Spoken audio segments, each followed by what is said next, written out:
దాహం తీర్చే నీరే విషంగా మారితే, గొంతు తడపాల్సిన గుక్కెడు నీరు ఏకంగా ప్రాణాలే తీస్తే, కలుషిత నీరు తాగితే మహా అయితే ఏమవుతుంది? అనారోగ్యానికి గురవుతారు. 4 రోజులు మందులు వేసుకుంటే అదే తగ్గిపోతుందని అనుకుంటారు. కాని ఈ కలుషిత నీరే ఆ ప్రాంత ప్రజలకు కాలకూటంగా మారింది. ఒకరి తర్వాత ఒకరు అనారోగ్యానికి గురై ఆసుపత్రి పాలు కావడమే కాదు, కొందరు ప్రాణాలు కోల్పోయారు. ఇందౌర్లోని కలుషిత నీరు రేపిన కలకలమిది.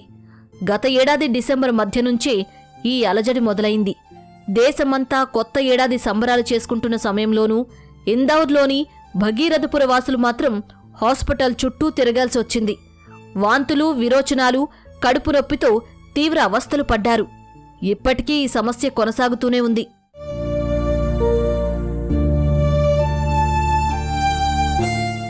గత ఏడాది డిసెంబర్ 29వ తేదీన ఓ 5 నెలల చిన్నారి చనిపోయిన తర్వాత ఒక్కసారిగా ఇక్కడి సమస్య తీవ్రత అందరికీ తెలిసొచ్చింది. పాలలో కొన్ని నీళ్లు కలిపి పట్టిన కాసేపటికే తీవ్ర అస్వస్థతకు గురికాగా ఆసుపత్రికి తరలించారు. తీవ్ర డయేరియా, జ్వరం కారణంగా ప్రాణాలు కోల్పోయినట్టు వైద్యులు వెల్లడించారు. మున్సిపల్ నీటిని పాలల్లో కలిపినందువల్లే ఇలా జరిగిందని ధృవీకరించారు. ఈ ఒక్క మరణంతో మొదలై ఇప్పటి వరకు సుమారు 25 మరణాలు నమోదైనట్టు తెలుస్తోంది. అధికారిక లెక్కలు 15 మంది చనిపోయినట్టు చెబుతున్నారు. మరణాలను తక్కువ చేసి చెబుతున్నారని స్థానికులు వాదిస్తున్నారు. లెక్కల మాట అటుంచితే అక్కడ సమస్య తీవ్రంగా ఉంది అన్నది మాత్రం స్పష్టం. ఇప్పుడు మరోసారి మౌ ప్రాంతం వద్ద కలుషిత నీరు తాగి 22 మంది అస్వస్థతకు గురికావడం ఆందోళనను పెంచింది. అంతేకాదు, ఓ వ్యక్తి మృతి చెందాడు. ఈ ఘటన కుటుంబ సభ్యులతో పాటు స్థానికులను కలిచివేసింది.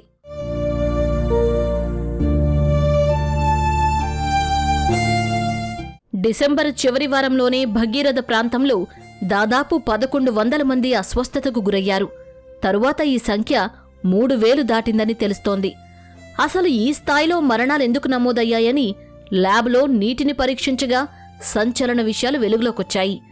ఈ నీటి నమూనాల్లో ప్రమాదకరమైన ఇకోలి, సాల్మొనెల్లా వంటి బ్యాక్టీరియాలు కనిపించాయి. ఈ కారణంగానే ప్రభావం ఆ స్థాయిలో కనిపించింది. అయితే రాష్ట్ర ప్రభుత్వం ఈ ఘటనలపై వివరణ ఇస్తూ హైకోర్టుకు ఓ నివేదిక సమర్పించింది.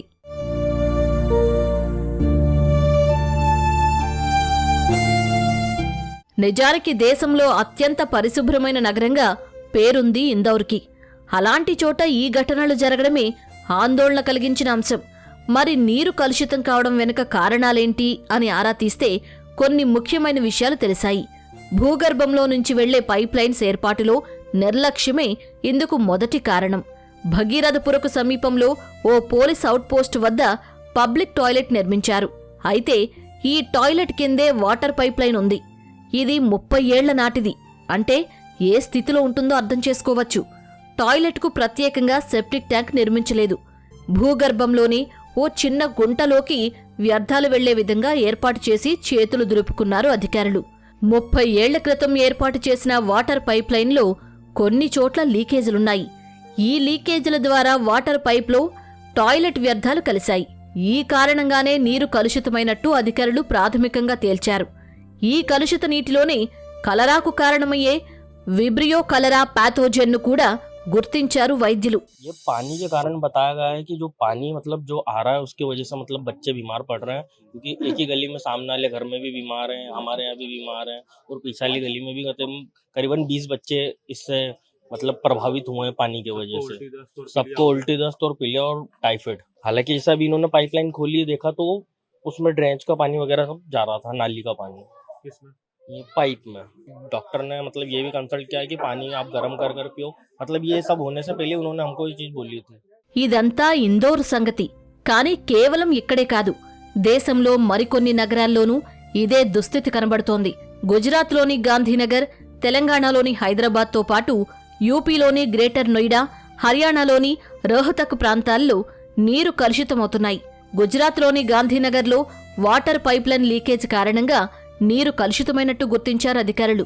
ఒకేసారి 100 మందికి పైగా అస్వస్థతకు గురయ్యారు. వీరిలో సగం మందికి టైఫాయిడ్ ఉన్నట్టు తేలింది.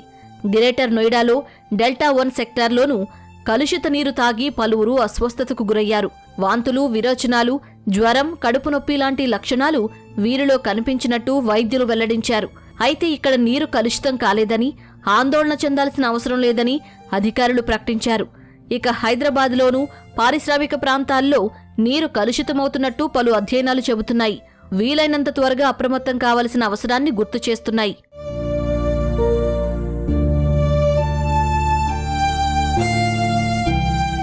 పట్నా, రాయ్పూర్, బెంగళూరులోనూ అక్కడక్కడ ఇలాంటి స్వల్ప ఘటనలు వెలుగులోకొచ్చాయి. దాదాపు అన్నింటిలోనూ ప్రాథమికంగా వినిపించే కారణం అధికారుల నిర్లక్ష్యం. కాలం చెల్లిన వాటర్ పైప్లైన్స్ను ఇంకా కొనసాగిస్తున్నారు.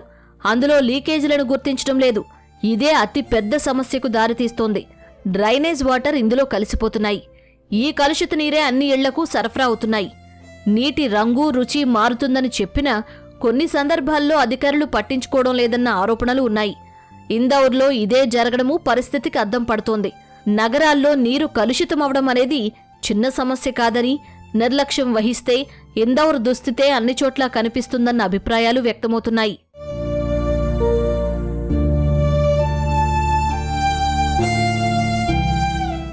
దేశ జనాభాలో దాదాపు సగం మందికి 2030 నాటికి పరిశుభ్రమైన తాగునీరు దొరకడమే గగనంగా మారుతుందని నీతి ఆయోగ్ గతంలోనే హెచ్చరించింది.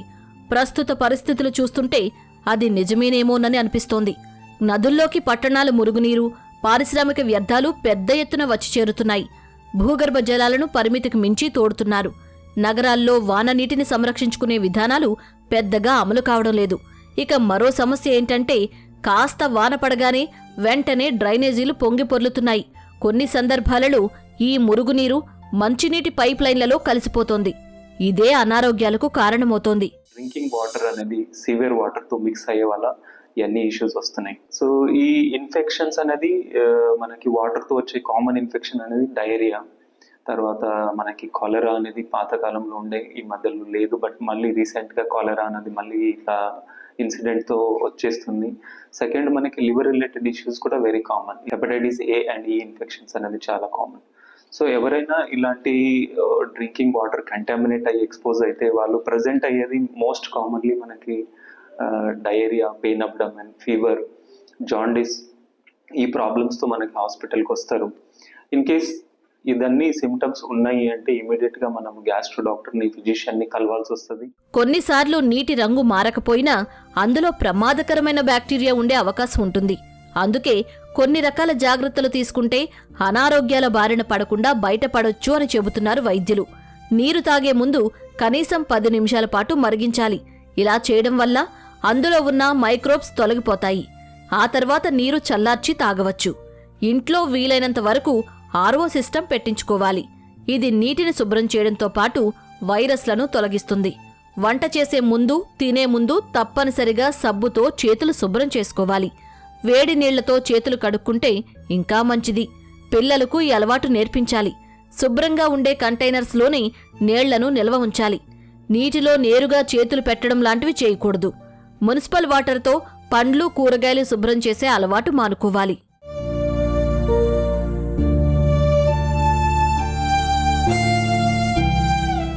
ఇప్పుడున్న పరిస్థితులే కొనసాగితే క్రమంగా అన్ని నగరాల్లోనూ కలుషిత నీటి సమస్య తీవ్రమయ్యే అవకాశాలే కనిపిస్తున్నాయి. ఇందౌర్ ఘటనల నుంచైనా ఎంతో కొంత నేర్చుకుని అప్రమత్తమైతే ఇలాంటివి పునరావృతం కాకుండా చూసుకోవచ్చు. అనారోగ్యాలు దరిచేరకుండా జాగ్రత్త పడవచ్చు.